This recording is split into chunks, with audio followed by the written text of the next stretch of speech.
ọmọ Tóyọ̀sí Làtífà òun màrè o ọmọ Ayọ̀yẹmí òun rè lónìí o ńlẹ́ ń pẹ̀lẹ́ o ìyá Mújítà bá òyeyè Nùríyàtù Sákàríyà ọkọ rẹ̀ lóní Màkìyà o.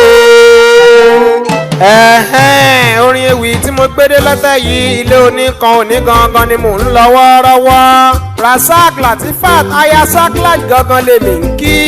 Oníkan òní mà ní ọmọ ọlọ́dún ire gbogbo a máa bá ọ gbé títí dọjọ́ ayé gbogbo.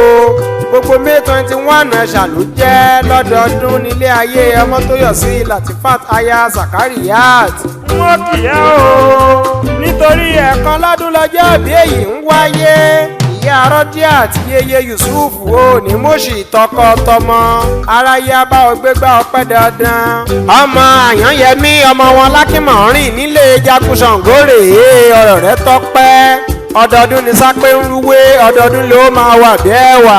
Happy birthday to you Latifa. Súnmọ́ bí máa dá gànjọ́ ọjọ́ àbíyọ ni mújójó kó fọpẹ́ fólúwa.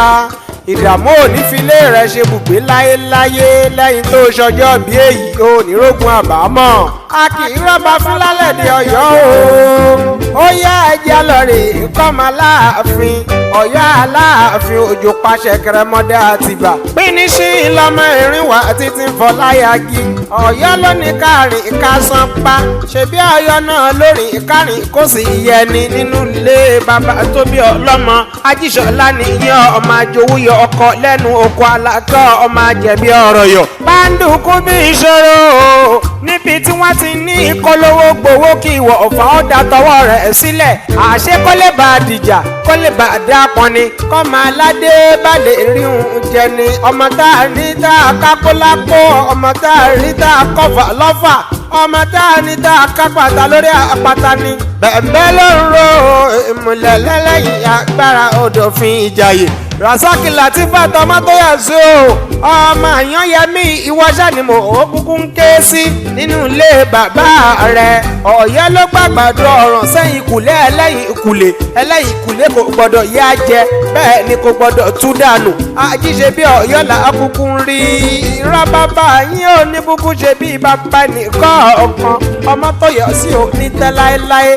Saklat ọkọ rẹ̀ rán mi níṣẹ́ yìí wípé kí n máa sọ fún gbogbo èèyàn wípé gbogbo May 21 lọ́dọọdún lọ́jọ́ bí ìyàwó